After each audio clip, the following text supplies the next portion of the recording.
Listo, perfecto. Ahí está el cuadro. No se muevan, de nuevo.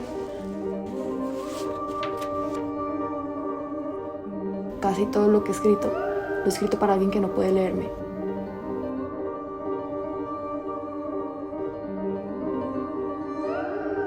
Que no, Julia, ella también era mi mamá, es mi mamá.